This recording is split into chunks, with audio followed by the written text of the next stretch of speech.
আরজি করে তরুণী চিকিৎসকের খুন ও ধর্ষণের ঘটনা নিয়ে তোলপাড় রাজ্য। ঘটনার প্রতিবাদ এবং দোষীদের শাস্তির দাবিতে নাছোড় আন্দোলনে জুনিয়র ডাক্তাররা। তাদের এই আন্দোলন নাড়িয়ে দিয়েছে গোটা দেশকে। আরজি করে খুন ও ধর্ষণের ঘটনার পাশাপাশি হাসপাতালের আর্থিক দুর্নীতি নিয়েও ভুরি ভুরি অভিযোগ উঠেছে। বৃহস্পতিবার এই আবহে ভেঙে পড়ল আরজি কর হাসপাতালের সার্জারি বিল্ডিং এর ওটি রুমের ফলস সিলিং। জানা যায় বৃহস্পতিবার দুপুর 2টো নাগাদ ওটি রুমের 3 নম্বর ঘরের ফলস সিলিং হুড়মুড়িয়ে ভেঙে পড়ে। তবে সেই সময় সেখানে অস্ত্রোপচারের কোনো কাজ না চলায় বড় দুর্ঘটনা এড়ানো গিয়েছে। ইতিমধ্যেই বিষয়টি হাসপাতাল কর্তৃপক্ষকে জানানো হয়েছে। এই ঘটনায় আতঙ্ক ছড়িয়েছে রোগী থেকে শুরু করে চিকিৎসকদের মধ্যে। গোটা ঘটনায় হাসপাতালের রক্ষণাবেক্ষণ নিয়ে বড় সড় প্রশ্নচিহ্ন উঠেছে।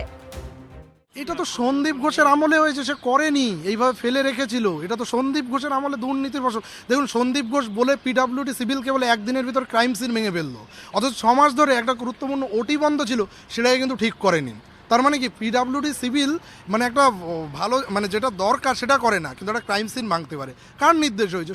এই সন্দীপ ঘোষের নেতৃত্বে হয়েছে। সন্দীপ ঘোষ যা বলেছে তাই করেছে। সন্দীপ ঘোষের এগুলো করাপশানের ফল।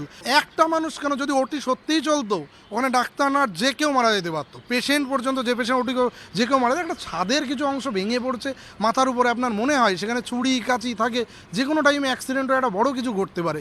এই যাবতীয় যা কিছু আরজি করে হয়েছে না এই মোমেন্টে, এর জন্য এন্টায়ারলি দায়ী হচ্ছে সন্দীপ ঘোষ।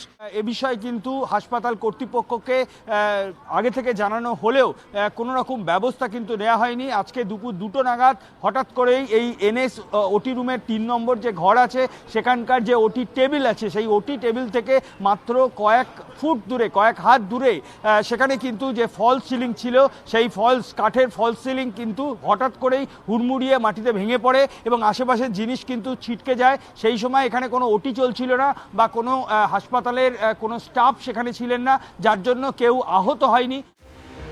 এই ঘটনায় হাসপাতালের নজরদারি নিয়ে একাধিক প্রশ্ন উঠছে। ওটি রুমটি দীর্ঘদিন ভগ্নপ্রায় হলেও কেন এতদিন সেটির সংস্কার করা হলো না? হাসপাতালের এই অব্যবস্থার দায় কার? প্রশ্ন রাজ্যবাসীর।